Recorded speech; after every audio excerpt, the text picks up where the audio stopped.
Welcome once again.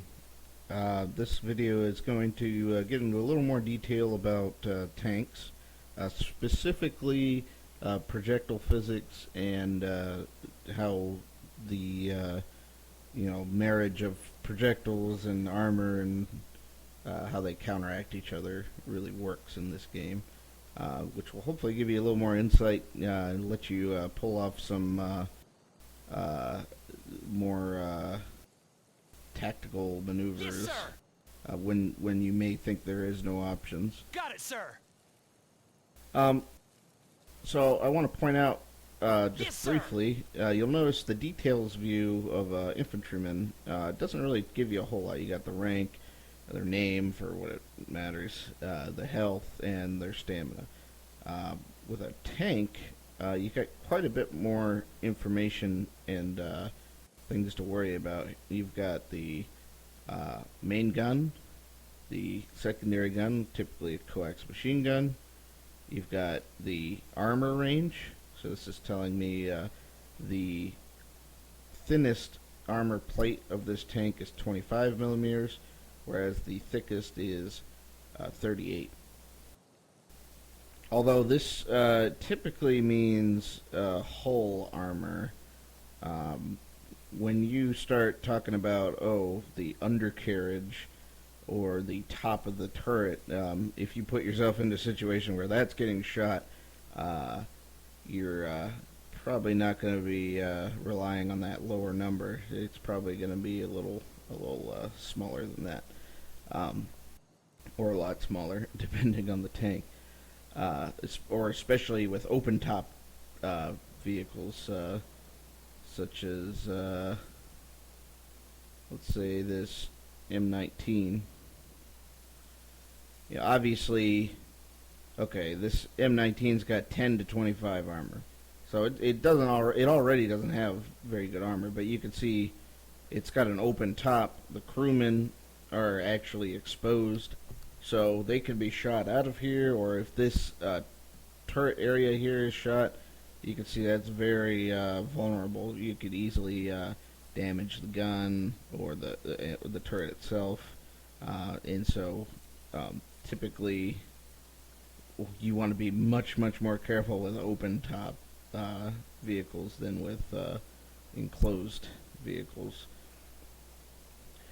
And so moving on, we've got the number of crew. In this case, we've got 4, and the speed, which is 35, and I believe that's kilometers an hour.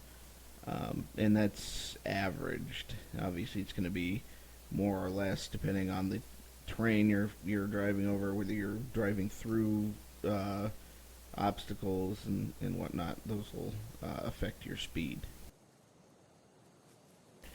Just to recap, the most important thing I mentioned in the last vehicle video I did is the area of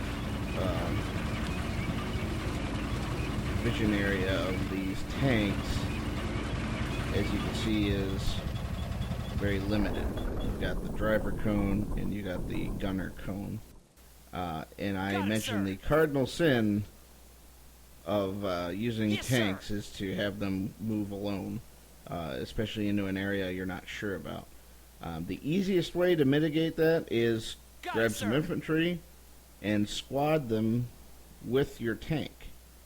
And what this will do for you is when you move that squad, your infantry will actually automatically move with the tank.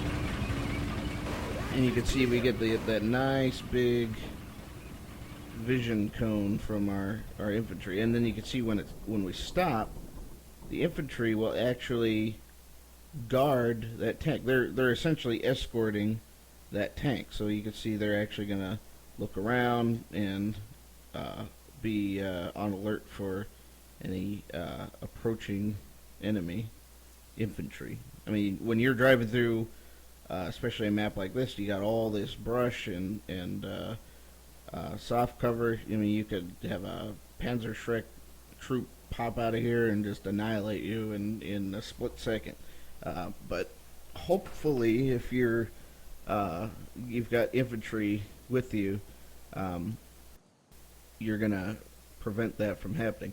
And typically you wouldn't just rely on escorting infantry. You would have infantry escorting the tank, but then you would also have ran out of CP with all my example units, but you would typically then also have infantry moving ahead, in a wide berth in front of the tank to give you some early warning, especially if there's like a field gun or like I mentioned, hiding infantry up ahead. Even if you've got these shotgunners here, I mean, a Panzerschreck, I can guarantee you would hit this tank from this bush here, no problem. And this shotgunner, although he has vision on that bush, he's not going to detect the infantry hiding in it until he's much closer, and by then it would be too late. So you don't want to rely on the escort for protecting you from everything. They'll protect you from AT grenades. They'll be close enough to prevent AT grenades from getting you, but bazookas, Panzerschrecks, recoilless rifles, and whatnot, those you want to have scouting infantry ahead of you, and not to mention looking for enemy field guns, enemy AT guns ahead of you. You want to have infantry moving ahead of you. But being able to escort tanks, that comes in handy quite a bit. And this M5 can't do it, but some tanks, if you're in an area where you know you're in a safe area, if you mouse, like for this Sherman's, for example, you can see it's fully crewed. It has a 5-man crew here. If we recall, that's gunner, driver, loader, radio operator, and then secondary gunner. And I can actually tell my shotgun troops to hop on. And you can see here, I've got my 2 shotgun troops riding on the side of the tank. So when you're in an area you know is safe, and you're just trying to get up to the front lines, you can actually have your infantry hop on the tank. But then that has the added benefit, you can see here, of still allowing you to have their sight range on the tank. So a trick you can do is you can actually load up the back of your tank, a tank that can transport like this with just tank crewmen, cheap infantry, and you'll actually get the benefit of having that huge sight radius without really doing anything for it. So, but then again, you don't want to rely on that when it comes to AT weapons, because like I mentioned before, if you got a Panzerschreck troop or a guy with a bazooka hiding in the bush, that's still not going to be enough to keep your tank alive if they've set up a proper ambush.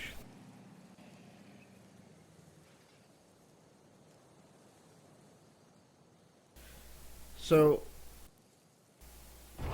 I want to talk about the projectile system, the projectile physics.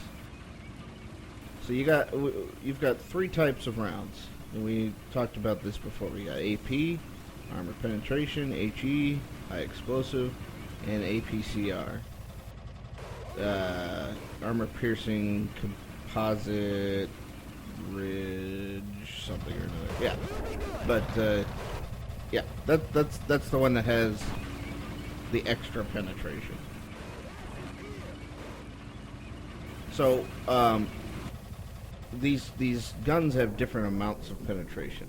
So if we're unsure about how much penetration a tank has, we can go to our buy menu, go to that tank, and you can see when you mouse over a unit, you get the little information symbol on the top right. We'll go ahead and click that. Look at the specifications, and we can see, yes, it has a 37mm M6 main gun. And what it's going to tell us here is the typical penetration value at various ranges that this gun has. So you can see at 10 meters, which is very close, I can expect on average this gun would penetrate 66 millimeters of armor. On the other extreme, at 110 meters, I can expect it to penetrate up to 44 millimeters of armor. Not too shabby, to say the least. It's not a terrible gun if used properly. And then we can see that it has a 3-second reload time. These are all fixed. There's nothing that changes that. And then it also gives us a more precise value of the different armor thicknesses. So it splits it up by body and turret. So the body is going to be, anything on the side, the front, and on the back. And same with the turret. You've got the side, the front, which really is just this mantlet here, and the back. Okay, the top and the bottom, you never want to expose those. The armor track kind of goes out the window there. Yeah, you can maybe assume that the whole armor is the same thickness on top and on the bottom, but typically it's not. The reason those aren't listed is because pretty much if you're exposing the top or bottom of your tank to fire, you're just asking to get blown up, basically. Those are the weakest parts of the tank. Okay, so at this point you might be thinking, oh, well, we've got armor values, we've got penetration values, it should be just a number game. If my gun has 50 millimeters of penetration and your tank has 30 millimeters of armor, I should just be able to blow you up, no matter where I shoot you. Well, not really. Let's use this M19 as an example here. The M19 has a armor range of 10 to 25 millimeters, so it's probably safe to assume that 25 millimeters is on the front.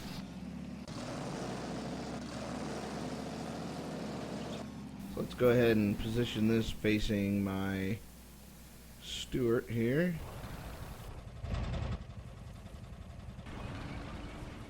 So we've got 25 millimeters of armor on the front. So referencing our chart here, we are looking at our direct control distance here. We're at 65 meters away.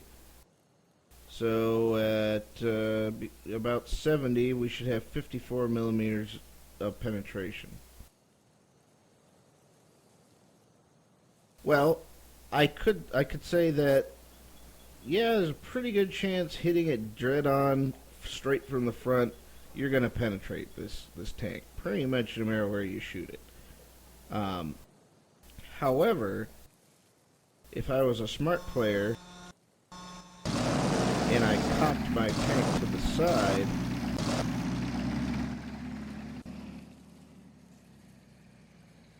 what's going to happen now is now I've got a yellow penetration chance. This is saying, well, yeah, typically you should be able to penetrate it. However, now there's a chance, well, that it ricocheted. Now, with the M19, the engine is actually in the front, so what had happened was I ricocheted off the hull and I still caught the engine, so I still destroyed the engine, but I did not destroy this vehicle. It is still active. So what happened was we ricocheted and only caused component damage. And I'm going to get right into the different components and what disabling them will do and all that, but it's important to take away from that you're not guaranteed penetration, okay? Projectile physics has to do with kinetic energy. Okay, the farther away you are, the less kinetic energy your projectile is going to have by the time it reaches its target. Uh, Projectiles also slightly slope downward when they fire. If you're familiar with kinematic equations or taken any physics at all, you'll know that bullet physics, you got a slight downward, slope. You can see there, I got another ricochet. So if well, actually the engine's dead. I can't turn that M19, but if I were to maneuver and shoot this M19 directly from the front, we're about the same distance away. So now I'm hitting this M19 directly and head on. Okay? There's no angle, there's no multiple layers of armor to go through. I'm not going at it at an awkward angle. And actually right there you can see I've actually got its lower glacis plate exposed there. So I could actually go for that and have an almost guaranteed kill. But hitting this dead on, I penetrated it. I went right through it. However, the tank didn't blow up. Well, if you noticed, two of the crewmen died. Okay, so now if we look at our tank here, okay, we've lost our driver and our loader, and we've got our two gunners manning the big flak gun. So you might think, oh, well, no big deal. I can still fire. It should be okay. Well, not really, because, well, assuming the engine was still there, we couldn't drive anywhere. We don't have a driver. If you wanted to drive, what would happen was one of these tank crewmen would decrew the gun and go to the driver's seat. Okay, let's say you're driving, but then you all of a sudden run out of ammo, or you fired off all your flak rounds. Well, then the driver would have to keep driving, and then the remaining gunner would have to become the loader and load the gun, and therefore not be manning any secondary weapons. Although the M19 doesn't have any, but you could see where having your crewmen bouncing around, you're not filling all the roles. Therefore, some of the functions of your tank are not going to be available at all times. That's why when you have a tank that has missing crewmen, you'll be wondering, oh, well, why isn't my secondary machine gun shooting? Why isn't my hull gunner shooting? When you've got two crewmen manning a 5-man tank, one's going to be driving, one's going to be loading, and then only when the reload is done are they going to actually man the gun again, and you'll be down a lot of functionality. You'll be missing a lot of functionality. So what had happened was I hit the front armor. I penetrated through the tank, and I exited out the back, killing the two crewmen that were inside the hull of the tank. And as the tank crewmen are sitting up here, not visible to us is the fact that there are tank crewmen sitting in here. There was one here and one here. What had happened was my shell penetrated and killed both of them. That was the driver and the loader. However, I didn't hit anything else critical. Therefore, the hull did not get destroyed, and I've just injured the crew, which either means that the crewmen have lost some health and they get dazed for a few seconds, or I've actually killed some of them. And since our kill bar, our kill count came down there and said, Majinkai killed, crewmen, tank crewman, Majinkai killed tank commander, I knew that I hadn't just injured them, I actually killed two crewmen.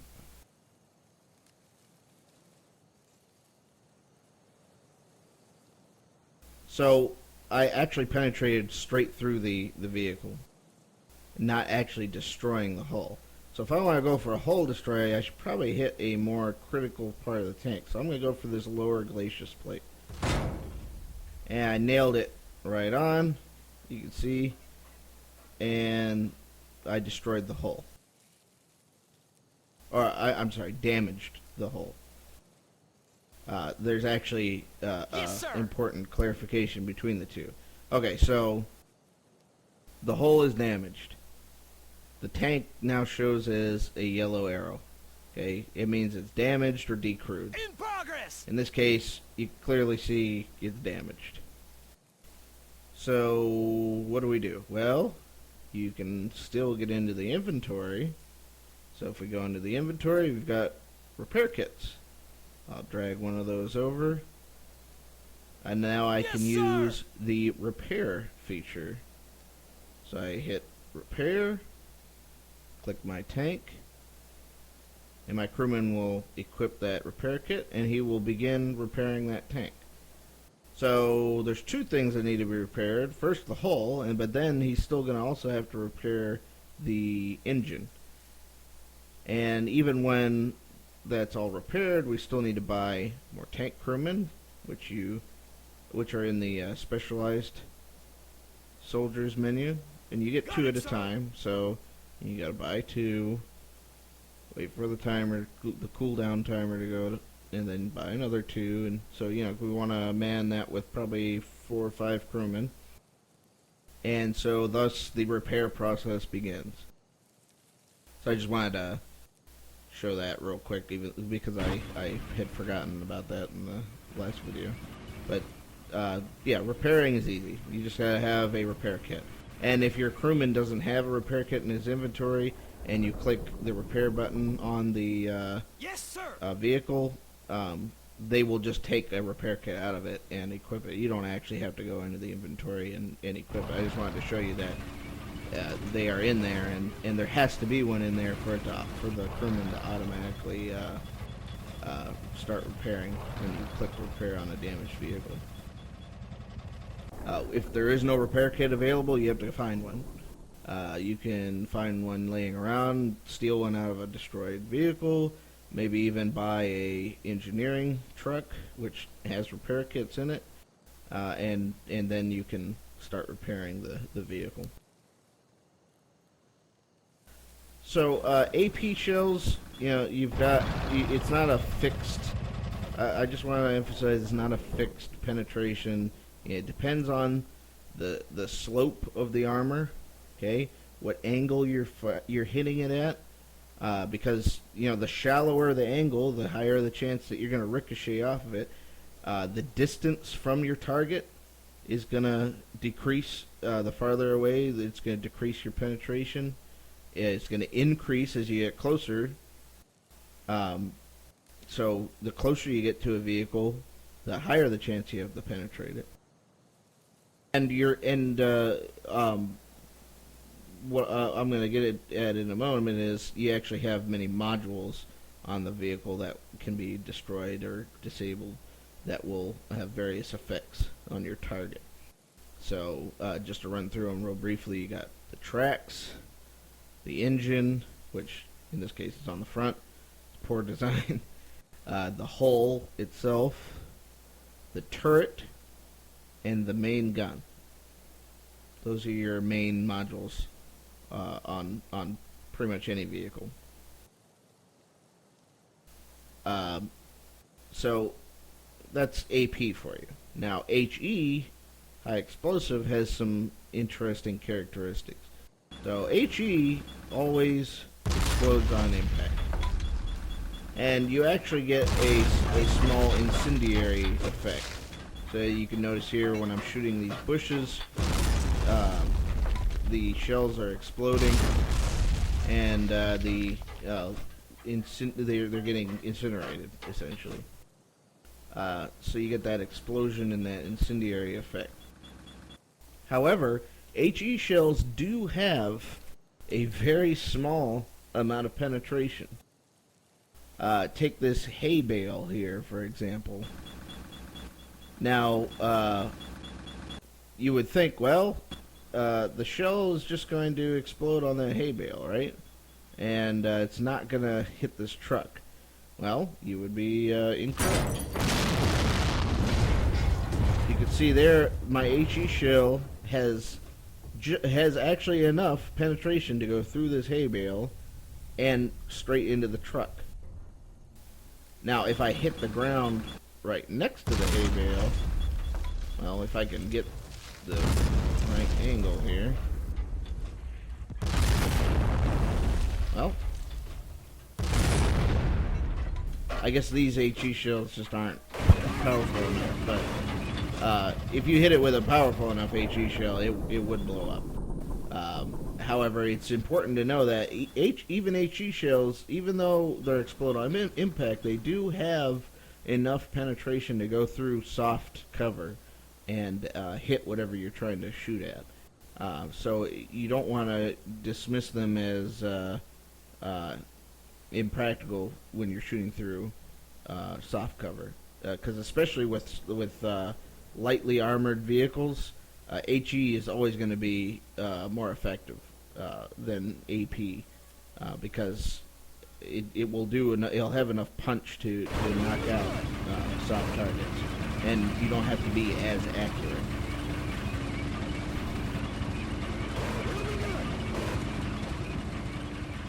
So I have some infantry set up over here just to emphasize my point about the different shells.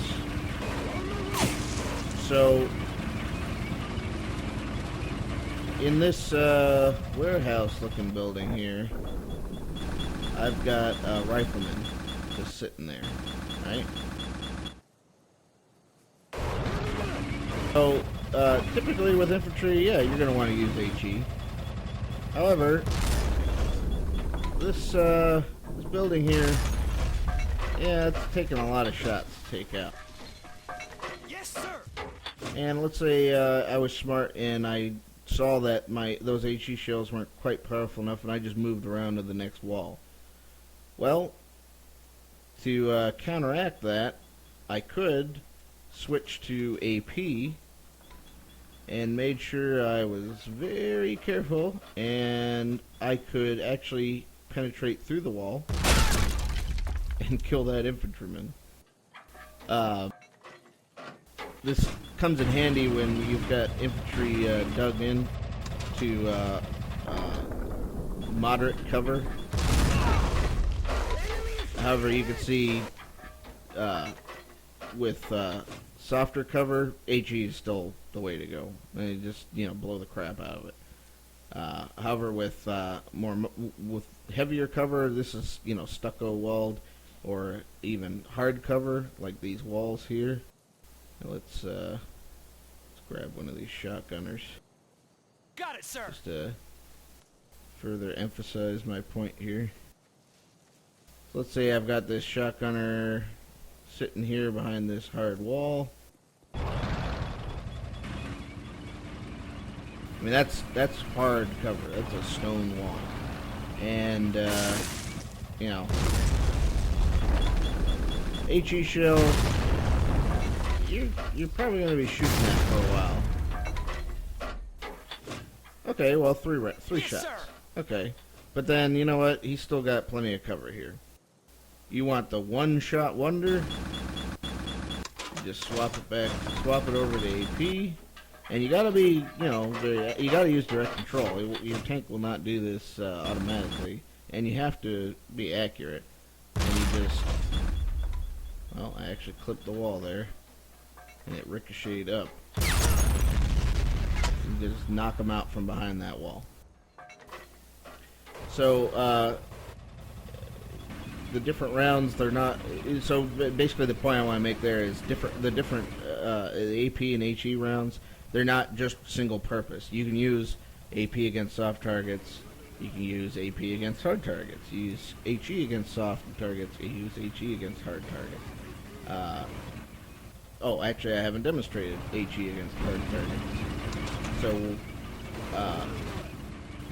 what that will do for me, now that this is repaired, I'm going to hop back in here. HE against hard targets, like this tank here,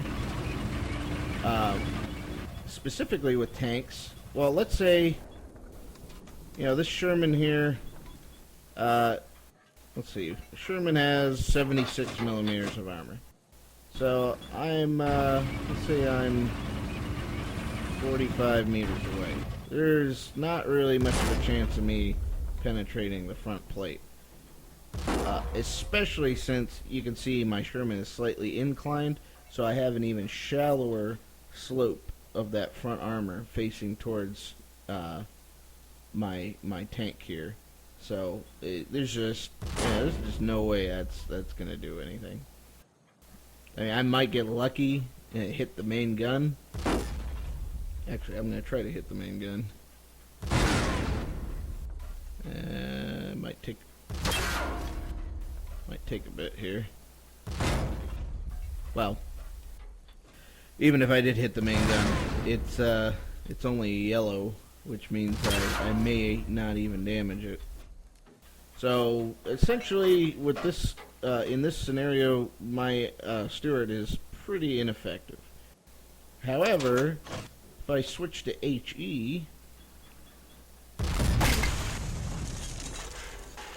you can see that I have that like airburst effect around the tank.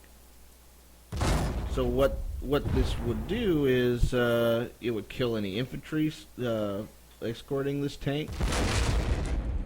I could well, I assumed I would stun the crew, but it doesn't look like I am. Well, typically, well, I could kill the tank, the tank commander. Typically, it would stun the crew or injure the crew. However, it doesn't look like.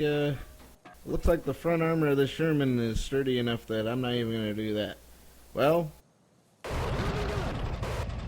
in that case, I would get out of his line of fire. I would switch to my APCR, which, oh by the way, I only get 4 rounds, and you cannot re-equip APCR. You only get what comes with your tank. So buy an ammo truck or whatever. You're not gonna get any more. So you got to use these wisely. And in my experience, I would say, yeah, if I got up close, and let's say I can nick the top of his turret here, I would say, yeah, I could penetrate that. The side of his turret with an APCR, sure. And now I've effectively disabled his turret. So you can see here the turret has turned red. That's the same with all modules. If I disable the track's a little tricky to hit sometimes. And just because you hit it doesn't mean you're actually gonna disable it. Come on now. There. You can see there the track has fallen off the drive spoke there, and we can see the track is disabled. So we could easily fix that. Just hit the repair button with the tank selected. One of my crewmen will pop out, grab a repair kit out from the inventory, and start repairing the module closest to him. Now let's say, man, okay, I don't really need to move right now. I just really need that turret repaired.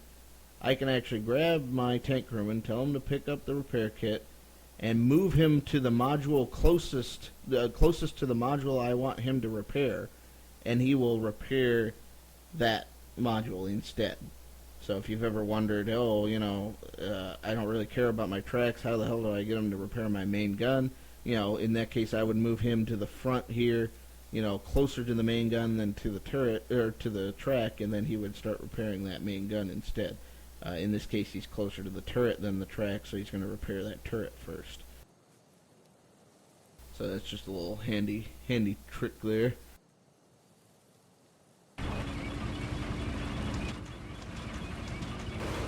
So, the last thing I want to say about projectiles and armor is just something I neglected when I was going through that spiel, was that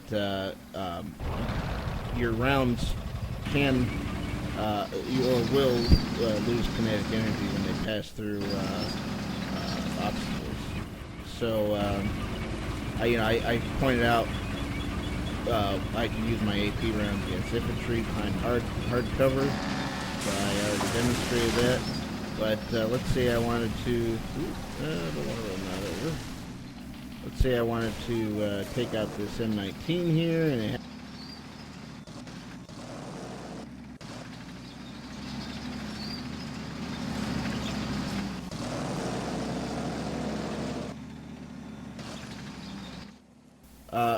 it would not be very smart of me to just try to shoot it through that cover, because even if I'm, well, we were 60 meters away before. Even if I'm, what is this, 22 meters away, I destroyed the cover. However, my projectile lost so much kinetic energy that it actually bounced off the front armor, and there would have been ample amount of time for this vehicle to then return fire. And you can trust me when I say, from 25 meters away with only 25 millimeters of armor directly on without a shallow angle, it's guaranteed I would blow up this tank. However, because I shot through that cover and lost so much kinetic energy to get a ricochet, there would have been plenty of time for this flak tank to then turn around and just annihilate me.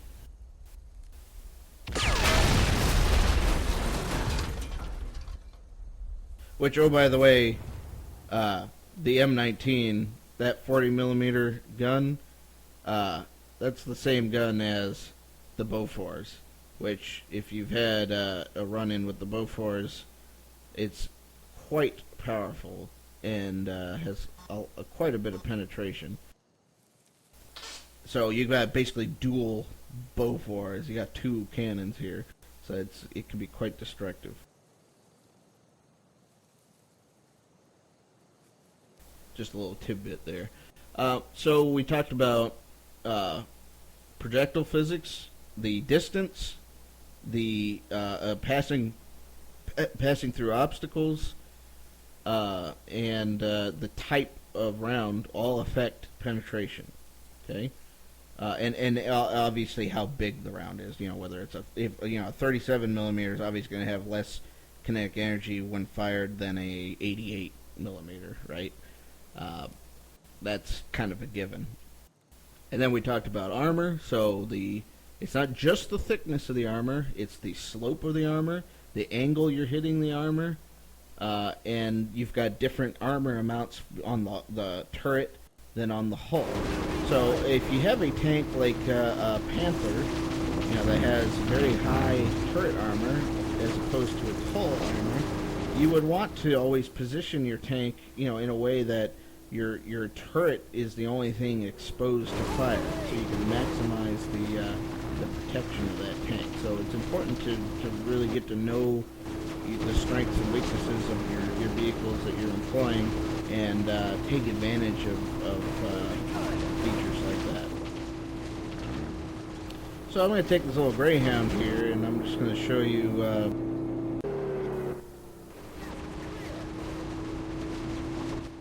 that, oh, actually I blew up my truck. You can actually refuel your vehicles. So the only reason I chose a Greyhound is because I usually run out of fuel most often with Greyhounds, because I use them to scout a lot. But I get asked a lot, how do you refuel a truck? How do you refuel a vehicle? How do you rearm a vehicle? Well, just to demonstrate, I'm going to go ahead and fire off. Well, actually, I don't even really need to fire off any rounds. So, how do you rearm a vehicle? Well, we can look at the inventory here. So I've got a 50 cal, which has its heavy machine gun ammo, I've got I don't even need to look at the ammo. I already know. Here, I've got a 37 millimeter gun, so it takes 37 millimeter ammunition. And you've got, the three types: AP, HE, and APCR. Even though you can't reload APCR. And our coax machine gun takes 30 cal. So you can see I reloaded it there. It's taking that MG. It's just regular MG ammo. And then I've got this gas can.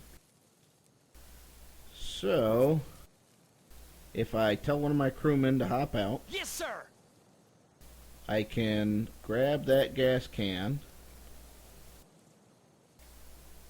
and then tell my crewman to equip it,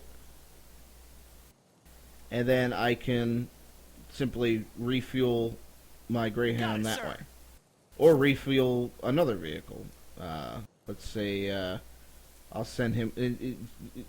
the important thing to notice here, before I get too ahead of myself, you can see the gas can has a number 60 next to it. Okay, actually you can see here it's 60 out of 60. Okay, that means I can refuel 60 units of gasoline with that gas can. So I have to equip it to use it. Okay, so I've got it in my hands. You can see it there. And when I mouse over a vehicle that is missing fuel, I get that little funnel icon. Okay, that, if I right click, that's gonna tell my soldier to go ahead and gas her up. And you can see there I lost quite a few units of fuel, but then I've topped off my Greyhound Yes, here. sir. Now the other side of that is, okay, now I've got a gas can with only 26 out of 60 units of fuel in it. You can see now when I mouse over vehicles that don't need fuel, that are full, I get this, I don't know what dripping icon. What that's going to do is, if I right click on the vehicle, I'm going to siphon gas from it and refill my gas can here. Yes, So you sir. can see my engineer truck has lost that many units of gas, Got it, and sir. I've refilled my gas can. Okay, so I'm just gonna go ahead and drop that on the ground. We'll do that. And I just want to point out that, yeah, some vehicles, especially scout vehicles, have gas in them, and you could use that to refuel either the scout car itself or other vehicles. Like you could have a crewman hop out, grab it, and refuel a tank. The engineer trucks have the big gas cans. We'll do So that. this is what you want to pull out if, like, a tank has run out of gas. This has 500 units of fuel. Yes, sir. And that will refuel just about anything. However, I'm just going to go ahead and set that down. In progress. And I just want to lastly cover rearming vehicles, since I neglected that before. I pointed out what types of ammo already it takes, so we can go to our heavy ammo truck, or supply truck.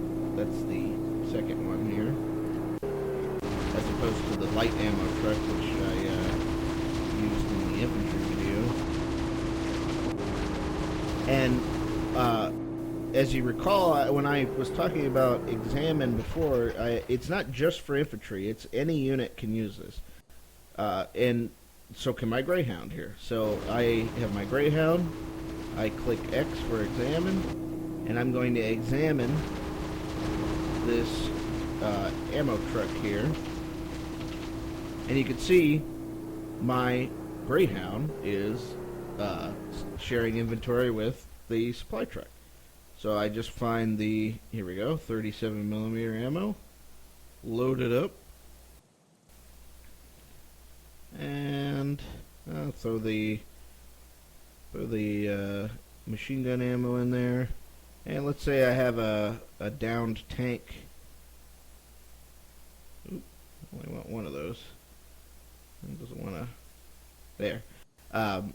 If you want to, just a quick note, if you want to split something that's stacked, you can hold control and drag it over.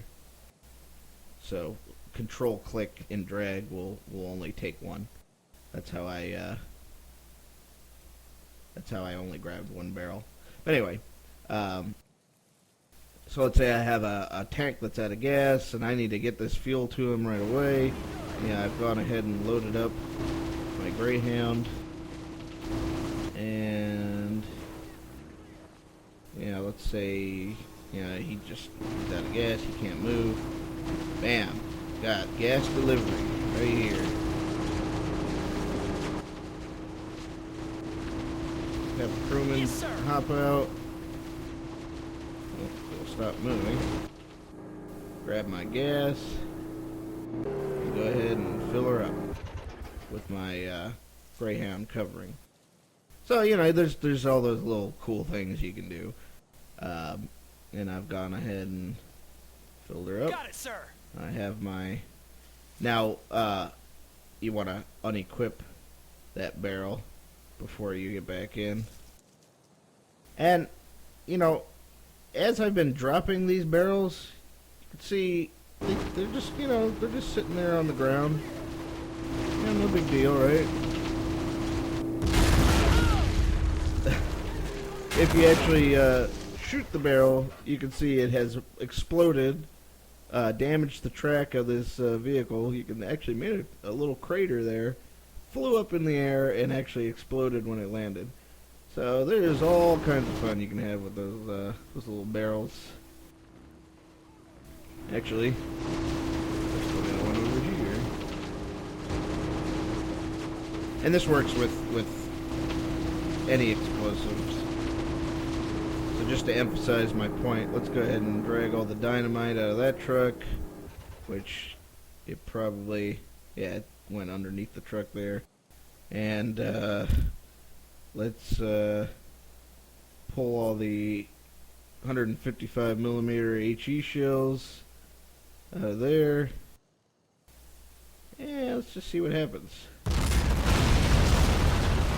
Kaboom! So, I hope you enjoyed this video, and we'll see you again next time.